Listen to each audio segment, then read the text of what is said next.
Welcome back to a new episode of WHOSAY! And today we'll be talking about student unions and the overall student life experience. I'm Sohana, And I'm Ellen. and today we're joined with Sue Ann and Chunyi. Hi guys. Hello. For our viewers, could you just introduce yourselves? Hi, I'm Su Ann, the president of the 42nd Student Union Exco. Ginny, more than 11 years before Suan, 31st UNESCO, I was a president too. Okay, thank you. So yeah, today we're going to talk about the student unions in NUS and generally the student life experience. And it is so wonderful having experience from both of you, which is also over 10 years of a difference, because I'm sure a lot would have changed in NUS in that time. So I wanted to ask you both, how did you find out about the student union positions, and was it something you always wanted to go for? I just found out that they're both lawyers, so I don't know if this is something that all lawyers do, but was this always something you wanted to get involved in? Personally, I was always interested in student governance, so I used to do the student council in junior college. And I thought when I came to university, I also wanted to continue to serve the students. But uh, information regarding the union was not very clear, so I wasn't sure how to join it. I learned more because a senior was running for the union exco, Oh, okay. and because I was close to the senior, I helped him, and then I joined to work under him. Oh, wow, that's Then, interesting. yeah. Who was his senior? Chester. Chester. So he was right. the Oh, right. general secretary of the Chester. 40th Okay. student union. Ah. Yeah. Ah. So we haven't crossed paths, obviously, right? Because 10 years. And unlike Suan, I didn't have council experience in JC. I had leadership experience in CCAs, but not in but not in the students union or student council. So why I joined union was because my batch of law students was the first batch that started off at Bukit Timah campus, Oh! and Wow! I was on a government scholarship at that time, so that mandated us to stay in Cambridge campus. Oh! Like, So you have to travel back and forth. I had to Wow. travel back and forth, and basically at my batch, no one was interested. Was too interested in coming to Cambridge for the CCAs, of course. right? Because you would know Bukit Timah at that time. I'm sure even now very vibrant, right? Yeah. A lot of very law related kind of CCAs, which Yeah. of course for a first year law student that is a lot more enticing. Yeah. Right, so but I know that I'll be coming back to the hostel every night, right? So when they were opening up nominations, basically no one ran. Right. Oh. So I filled up and I just entered uncontested. But I do remember because I never had any experience in Students Union. So I joined the Students Union when I was in year 2, right? After year 1. And I remember one of the seniors from Union, who also was the law faculty then, right? He never heard of me. So he called me up. He saw my nomination form, he called me up Who are and you? basically just tried to suss out who I am, right? Because he was trying to understand my motivation, so on and so forth, right? And I told him, yeah, I'm on scholarship, and I think that this is probably something that would look good, right? If I go to government, right? And of course, I highlighted my experiences in student leadership when I was in JC, so on and so forth. Oh, yeah.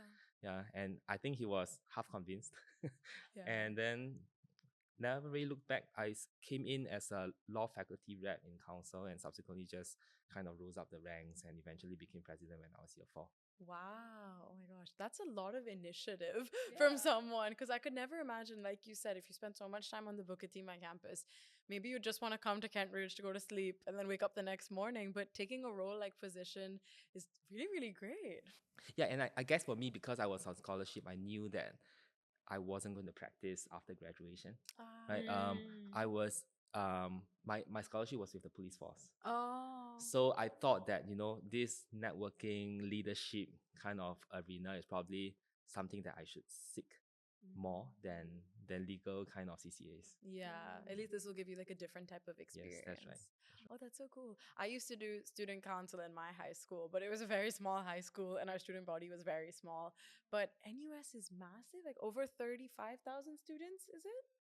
I think so. Something along those lines. Yeah. During my time, it was 25,000 undergraduates. Yeah. So how do you manage so many students and everybody has their own requests and requirements and thinking about so many people? I know you had teams under you though. Both have teams. Oh, So okay. under the union constitution, there are a few specific roles that have certain portfolios. So, I mean, as president, you kind of oversee everything. And then you have your welfare, which I think most students are familiar with, that is in charge of not only providing welfare directly to the students, but also in charge of looking out for the academic interests of the students. We have the student life, which I think most students will be familiar with, orientation, who oversees orientation programs, your rag and flag, many other life initiatives. And then we have your internal organizational management roles, such as your communication secretary, your general secretary. So those are within the organization. That's how we run the organization. But also the union works with many other student stakeholders. So we have our constituent clubs. So it's at the faculty level. We'll work with the leaders from these clubs Like to get Fast Club. like Fast Club to get their student sentiments, because if not, there's no way one person can reach out to so many people. And there are also the non-faculty constituent clubs, like your sports club, your arts club, the political association, that will also reach out to students that have the different targeted interests. And we also work together with the hostelites. Yeah, so we do communicate quite frequently with the RC and the hall heads. So that's how we also kind of get general sentiments from the ground. Yeah. Yeah, so in Pioneer House, I was a part of FLAG. I was actually the PD a few years ago, and we had a NUSSU representative that we would always reach out to, because when I was in FLAG for 2 years. First, I was just the fundraising director, so then I was just kind of working with the PH people. But when I became PD, I spoke to my previous PD and I was like, "So what's different now?" And he's like, "You have to talk to NUSSU now." And I was like, "Oh my God, I'm so scared! Like, what do I do?" I was this 19-year-old girl. It was in the midst of COVID. And I was just like, I don't know how I'm supposed to do this. But they were really, really helpful. Like, of course, there's a lot of administrative work that goes into fundraising. And at such large events, there was a lot of like administrative kind of hurdles that we had to jump through. But the NUSU representatives were really important. And I mean, I was just one head. I know there's like 20 other constituencies for FLAG. And FLAG is just one part. So I can't imagine how big your teams must have been. And it must have been like a round the clock job for you guys, right? You mentioned the number of students now, 35,000. That's easily 10K more than during my time. And you also use the word how we manage 25K or 35K students. Straight away in my mind, I thought to myself, manage doesn't seem like what I was thinking, what we were thinking of at that time, right? And I'm sure it's still the same case now, because it's really, Students Union is called a union and not a student government for a reason, right? Some institutions call their student leadership student government, right? And I do remember this very vividly when I first stepped out as president. I'm not sure whether it's still customary now. The NUSSU president will broadcast an email to the 35K students to basically introduce herself or himself. And I received many congratulatory emails from people that I know and I don't. Not all emails were congratulatory, right? So one of those emails came to me and said, "Oh, well done, right? Now you are like the king of the institution.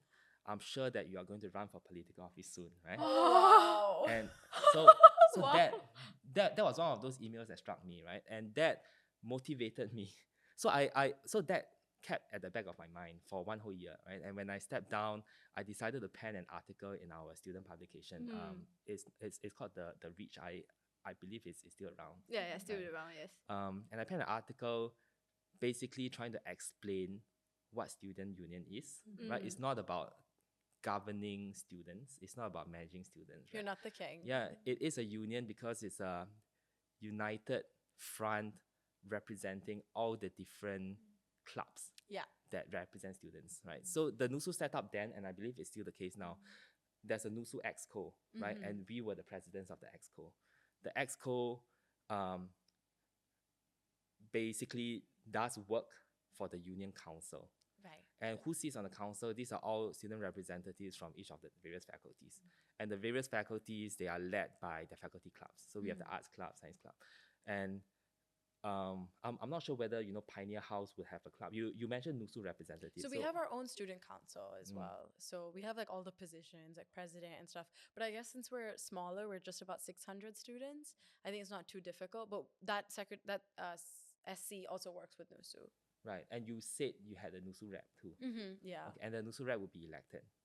It was from the NUSSU team, like someone from the NUSSU flag Got team. it. Yeah. So he doesn't sit on the NUSSU council representing Pioneer House. Not No, yet. I think they were just individual. Yeah. At least. So that was the idea during my time, right? So the Exco basically does the work, Yeah. right? And we are instructed by the council, right? So that essentially was a setup and basically the mentor mode when we function. Yeah. Okay. Actually, for the viewers, could you shed a little bit of light on, in both of your terms, what were some of like the biggest things that you were in charge of organizing, or certain campaigns that you had to run? Because I'm not sure if too many of the viewers know kind of the day-to-day that NUSSU does. I mean, I know you guys have a very, very important role, but maybe some of like the major parts of student life that you have a say in. Okay, so Anne is a bit unique because she's president during the COVID times. Yeah. So, yeah. so yes, I want to talk more about That by itself, I imagine, is a big project. Yeah, it's a big project, yes. So the signature event during my time is definitely the Youth Olympic Games. Oh, wow. Right. Oh, wait, what? And I believe people in the room see Youth Olympic Games as very distant, right? But to me, very vivid memories. Yeah. Oh, wow. Right, and the highlight of NUSSU and NUS's participation in that event was NUSSU Rag and Flag. Yeah. I believe it's the first and only night rag. So complete with fireworks. Oh, Wow. that's Okay, nice. we need to take a look at it. Maybe on YouTube. Yeah, I don't yeah, know. so I need to go and it search. is on YouTube. We should watch it. Yeah, It's we on should YouTube. And I believe the standard is hard to beat, right? Not because of NUSSU Exco's credit or my credit, because it's Youth Olympics, right? And the government really subsidizes a lot of those materials. But another highlight of NUSSU Rag is a somewhat less happy one, right? Because we were spending so much resources, paying so much attention in bringing this event up, right? It became a very controversial topic as to what is the underlying reason for rag and flag. Right? Because really, do you know what rag stands for? Yeah. Do you? Receive and giving. Yes. Yeah, and you're pretending to know. So during my time, that receive part is very clear, right? The government and the students and the staff admin at NUS, they give us a lot of goodwill for us to organize the event. Then the question becomes, where is the giving part, right? And I remember there was again this control because it was so big. And at that time, NUSSU Rag and Flag was a competition. Now we award gold, silver, bronze. Yeah. Last time it was first, second, third. Oh. There's a difference. Yeah, very competitive. And it was so competitive that when they were building out their own floats, they will put it under a big tentage, right? Covered, not to protect it from weather, but to protect it from prying eyes. Oh, wow. They will have shift student security on shift, Oh. right? Sitting outside the tentage Gosh. to make sure that other competitive faculties or halls don't come here and Oh, and wow. sabotage or get Yeah. ideas. Wow. Right? So that was a situation then, and it was picked up by some of the student journalists in NUS, and they actually made a pretty good documentary, right? You can see it on YouTube, right? And they interviewed me, Oh, right? wow. And me being a very, very young, uninformed individual at that time, I gave certain positions, which now, looking back, I feel slightly embarrassed about.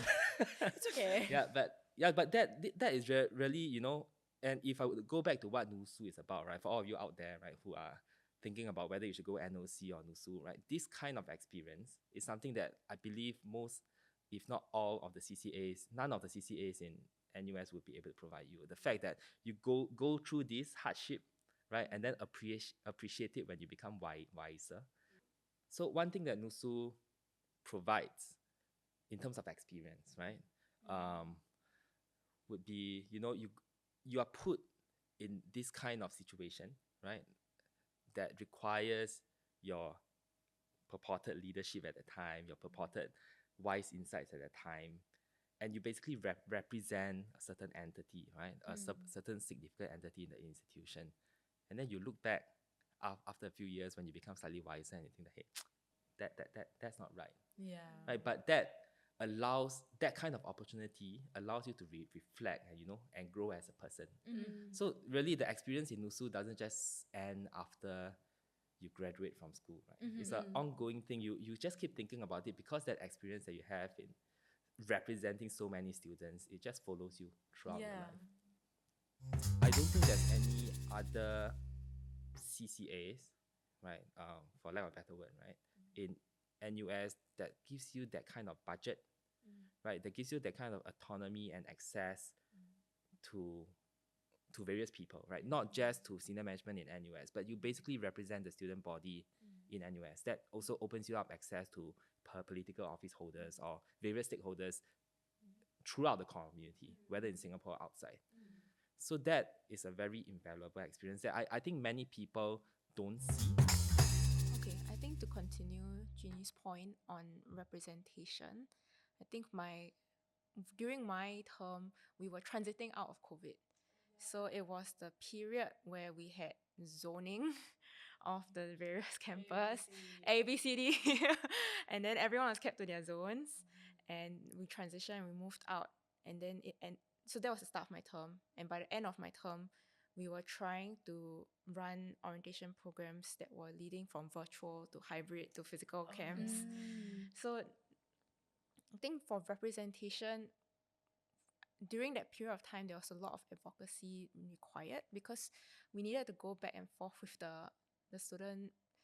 We needed to go back and forth with the university, and we needed to go back and forth with the students on the ground because there were a lot of concerns about how do you execute student life, how do you make sure that everybody's safe during this process, and when we slowly opened up, how do you manage the rules so that you can try to preserve some sort of student life without sacrificing safety. Yeah. So that was a big ongoing conversation that we had throughout.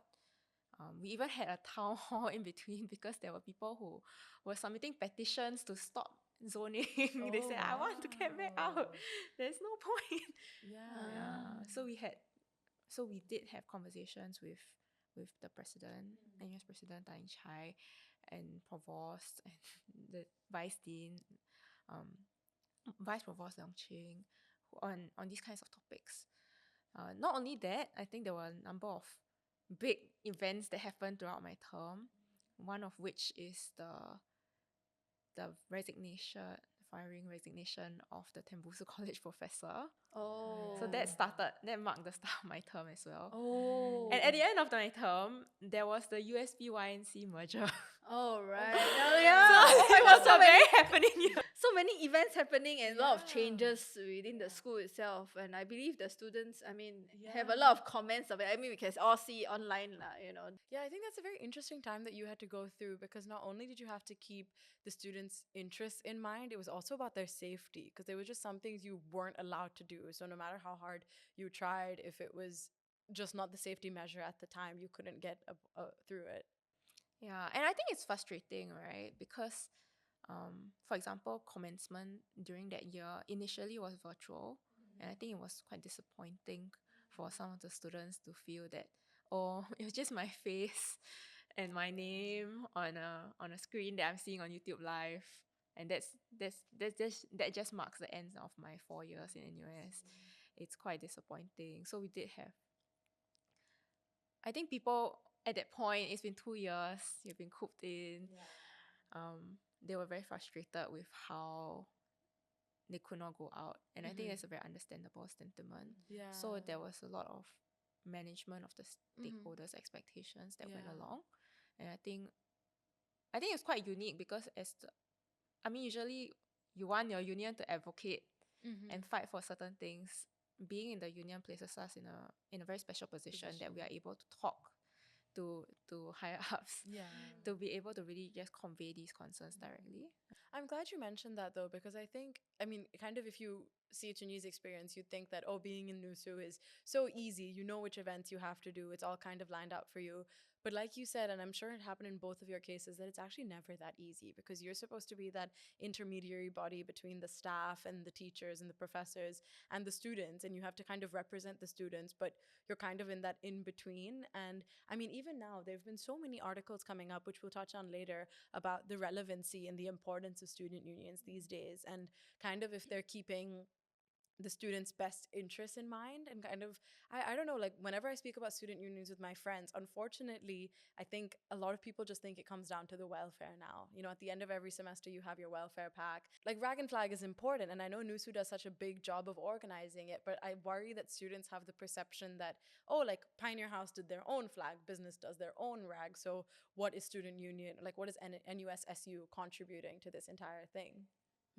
I think to that point also, I think a student union have a very unique role of being, uh, I believe being a NUSU president pushed you guys to be an excellent communicator within that short span of time, because not only you have to communicate up, you need to communicate to your peers left and right, and then you need to communicate to the different disseminate information, and then there's a lot of communicating going around, and without like I believe that it actually pushes you guys to learn and to adapt and be very proficient in communicating. This is a very tough thing to do. Like, but I think that's the role of student leaders, not just NUSU, but as a communicator to communicate between, like I said, they are intermediary between the staff, the university, and the students. Yeah. I totally agree, right? And if I may add, at least during my time, and again, I'm pretty sure that it's not too much different now. My experience in the union felt like, and this is not me being egoistic, right? It felt like you being a very young CEO of a big organization.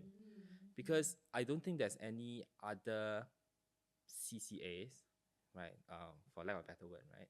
In NUS that gives you that kind of budget, right? That gives you that kind of autonomy and access to various people, right? Not just to senior management in NUS, but you basically represent the student body in NUS. That also opens you up access to political office holders or various stakeholders throughout the community, whether in Singapore or outside. So that is a very invaluable experience that I think many people don't see when they choose to go for other more near-term kind of exchange programs or business associated programs. I'm not saying that those programs are bad. Those are obviously very good. But after you go through them for one semester, I would strongly urge these people that are still interested to serve the community, come back to the union, right? A quality union reflects the quality of the community. Yeah, so that's what I would like to add to your comments. Yeah, actually, I totally understand what you're saying about coming back, because in my third year, I did an exchange program and then an internship. And my first 2 years were pretty much in COVID. So when I came back to NUS in my fourth year, I was like, I don't recognize this. Like, it wasn't the same NUS that I had been in previously. I felt like I missed out on so much. And I kind of agree with you in how you said that you just kind of wanted to be on the Kent Ridge campus and doing something. So I got involved with part-time jobs and CCAs. And I'm really happy that you mentioned how important NUSU is, because I had been reading a lot of discourse online about how people believe that people join NUSSU as kind of a resume padding opportunity. I don't know if you'd heard this when you were running for it, but certain people were saying that, oh, rather than participating in a CCA that, you just do 1 or 2 hours a week and, you learn the guitar or something like that, this is something that maybe employers will look out more for. Because I know you also said that since you had the scholarship with police, you wanted to go into something that's right. And in a way, that is resume padding, right? Yeah. But I think the negative connotation that comes with resume padding is you join the organization but you don't do anything.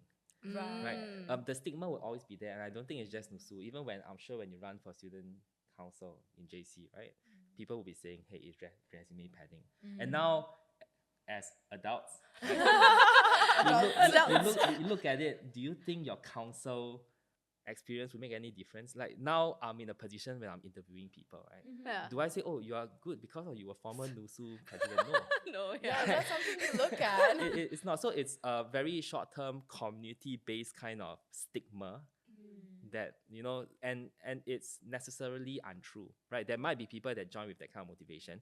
I was one of them. I thought that this is a good place to hone my skills. I don't think there's anything wrong with that, right?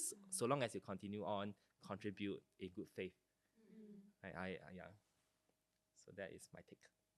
Suan, how about yours? We definitely had a lot of people claim saying that everyone who runs for student union is not here to serve. They just want to pad their resume. And I think the source of this criticism is the authenticity of your motivations in wanting to serve the community. I think in the end, if people want a representative, they want people that they can trust. And so you need to also convey as their representative some kind of sincerity that you want to serve them. And I think that's a matter of communication and how much you mean it. And I think in the end, usually people who want to serve the student union genuinely want to serve. They join not because of the CV, because working in the student union, it's very time consuming. You give up a lot of your hours that you could have spent studying, gymming, doing an internship, anything else. But you're doing a lot of administrative work that's necessary for this student organization to survive and to progress. And as Junyi said, it doesn't actually reap the rewards that you think that it may reap in terms of it being a line on your CV. That's not going to be the shining light that the employers will say, oh, I need this person immediately. But what we get from the student union experience is, as Junyi said, it's like running a big organization. And you never get to be a CEO or be the president anywhere near your lifetime in your career. I think my vice president told me that, oh, this is the last time that we're going to be president and vice president for a while. we should enjoy it. And it's true, because there's no way that you'll be able to lead such a big organization and understand fundamentally how an organization is effectively run in such a short period of time. And that's the beauty of it, because if you ever want to climb the career, you need to know how the game is played to play the game. I agree. Yeah.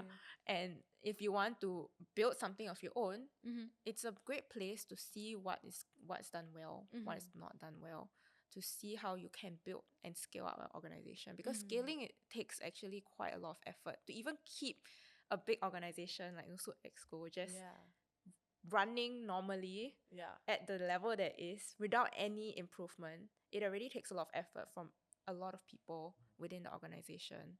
Because if one person drops the ball, then there are things that will fall consequently. So everyone needs to kind of push the organization up together. And that's what is meaningful about this. I think generally as a union, the power is in the collective. There's a lot of value in the masses of the voices that we bring. Like Julie said, you get access to things such as political office stakeholders because the government is necessarily interested in how the youths feel and think. I think one way that came about in my term was that we worked with other student unions to provide our feedback and views on the Women's White Paper. So we worked together to survey and talk to students about their views on how women's development should look like. And I think that's the beauty of it. You don't just represent the voices of the students within the university to help make their lives better, but we also represent the youth in Singapore to see how we want to build Singapore moving forward. And I mean, it's a great opportunity for students, not just the ones that are being served, but the ones that are interested to serve. Yeah, no, I'm really glad you mentioned that, because the NUS or even the other universities in Singapore, the undergraduate population makes up a good percentage of Singapore's population. So if you have a good idea about what we are thinking about, it can really like impact. your future of Singapore is within these few universities. You need to know what these up and coming students are thinking, so that when they move out to the workforce, you generally know what they stand for, what they want, what they're passionate about. Yeah, what's important to them. And I'm really glad you mentioned the concept of working with a collective, because we have a Rice Media article and a few Reddit posts, and they all kind of twinge on the same thing about what is so important about NUSSU? What do they really do? And I saw a few people commenting that, oh, like I've just read their surveys, the really long survey, but all I want is the goodie bag at the end of it. But for me, I always thought that the surveys were really important because it gives NUSSU an idea about what we are thinking. But in my experience, like just reading these, it seems that people are just kind of doing what they can to skip past it. And obviously that hurts you guys as well because you don't have the kind of feedback and understanding of the students. Is that something you both faced? I think let me address that question because first, you're assuming that we are still student leaders and we have a very vested stake in it to these questions. Because I've been out of the scene for like 20 oh my 20. God. almost, 20 years? yeah, almost 20 years. But Wow. but this so-called problem, right? The problem of students not appreciating what the union is doing is a perennial problem, right? Okay. And I think the value of a union lies in the union itself, right? During my time when we have questions like this, question put to me as to why does student union need to exist? Right, my answer is always that it doesn't need to be called NUSSU. It can be called any other thing, but in a community of students, you need something to represent that community, right? And if the current Exco fails in our job, right, people will veer towards another entity for their voices to be heard. Yeah. Right, so this function is always there, right? And to make the organization of the university easy, that function, that role, constitutionally, and I'm talking about the NUS constitution, right? Not just the NUSSU constitution. Constitutionally, it falls on NUSSU. Right, so if complaints arise like that, the way to address it, right, is not to abolish the students' union, right? The way to address it is, hey, how do I further empower the students' union, right? How do we inject further resources to ensure quality of the people and the quality of its projects and initiatives? Yeah. Yeah, I think also like, it sounds like the students don't really care about what the student union is doing, and ultimately because they don't really care, and then they are unable, they don't really bother about like what the purpose of the student union is for. Then they already skewed their perspective to like, hey, it's useless. It's I don't not worth need it, it. yeah. It's not working because Yeah. you're not even actively participating or want to contribute, and then you just don't do anything and expect things to fall Exactly. on your lap. Yeah, that's what I think. It must be so difficult as working in NUSSU if the students themselves don't participate. Because if the students don't say what they want or what they want the union leaders to stand for, I kind of don't understand where. I mean, I understand if they have other issues, but I don't think if you're not vocalizing them, how are you supposed to run it? Yeah, that's exactly right. And can I just also say, right, the silver lining to this is it's a happy peacetime problem. Yes. Right? I mean, the older people, right? So Yeah. I'm wiser and higher in vintage, purportedly, to Yeah. Suan. They will always share their battle stories, their war stories, and claim that during my time it was a lot more exciting than yours. Right, it doesn't just exist in NUSSU, right? I think Yeah, all the protests. generally humankind is like that, Yeah. right? But we should put things in perspective, right? People have that kind of complaint that NUSSU is redundant because whatever the previous predecessors of student representatives, They NUS fought admin, for. they have already put in place Yeah. things that there's really not many things to complain about. Yeah. I mean things are not perfect, right? That's Yeah, true. yeah.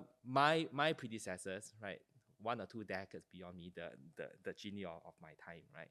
They will say, hey, how come you don't engage so much with the political leaders, right? Is it because they don't pay attention to you? My easy response is really there's no real need for me to just keep harassing people just for the sake of harassing. Right? So I see this as a happy problem. Right? It is an issue nonetheless, but it doesn't mean that students' union as a function is redundant. Yeah.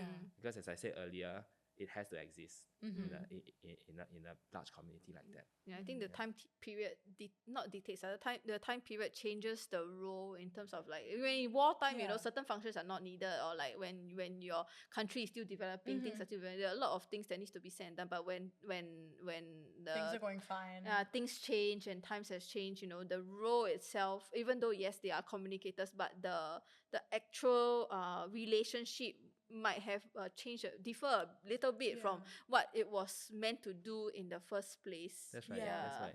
Like, I remember when it was 2020, 2021, which might have been the time when you were president, when I was in my first and second year, there was a big discourse about, since COVID really impacted the way our academics were, a lot of students wanted the grade of the satisfactory, unsatisfactory to be reduced. And I remember getting an email from NUSSU saying that they did it. They reduced that grade. I don't know if it was temporary or if it still exists. And they also pushed the time when you could declare the SU. Like, it wasn't just at the end of the semester, but you could wait till the end of the year. And that was like a really good buffer for some students who were still struggling with the impacts of the pandemic on their academic life. And that was one of the times when I really noticed that NUSSU actually stood up for us. Like, when the students were complaining, I saw them make an actual change, and I thought it happened pretty fast. So I agree with what you're saying about when it's wartime, perhaps there's a certain requirement, but when it's smooth sailing, I guess it's not the same. And of course, I use wartime not in a literal sense. We all know that. We know. Because some of the gripes that I get from the very seniors among us would be, hey, how come you don't organize some protest? Oh, wow. You know, there are certain, I mean, every society, at every time, there would be unhappiness, right? But some people, even during my time, they will come to me and say, hey, you know, this particular issue, why don't the NUS students stand up for something, right? It doesn't mean that we should never do that, right? But at least during my time, we took a step back and say, these really big issues, right? For us to really stamp a NUSSU brand on it, or do we leave it to the various advocacy groups within the community to make because the point as the country develops, a lot of like different advocacy groups have popped up and then they are more advocative of their topics, and they are now in charge of protesting and making sure that their voices are, people within the community are heard. Because not only, it's like the students are not only concerned with these problems, like for example environmental concerns, not only students are concerned, like adults and other working people are also concerned, and then that's why these advocacy groups are being set up so that they can talk about it. And then the role just shifted from being a student protest to really be a citizen. Thank you. So before we end our episode, I'd like to thank both our guests and just want to ask you if you have any parting words for any students who want to be involved in any form of student government, NUSSU, and anything that they should keep in mind. My parting words for generally the student population is to participate actively in your community, build your community, serve your community, and you'll gain a lot from being part of a wider group. And for those who are already in the union, it's just to serve, and whatever you give, you will also receive. And from me, to those that are in the union, first and foremost, don't be too hard on yourself, right? Appreciate that this is a part-time voluntary role, right? That requires full-time commitment, right? And not many people can see that.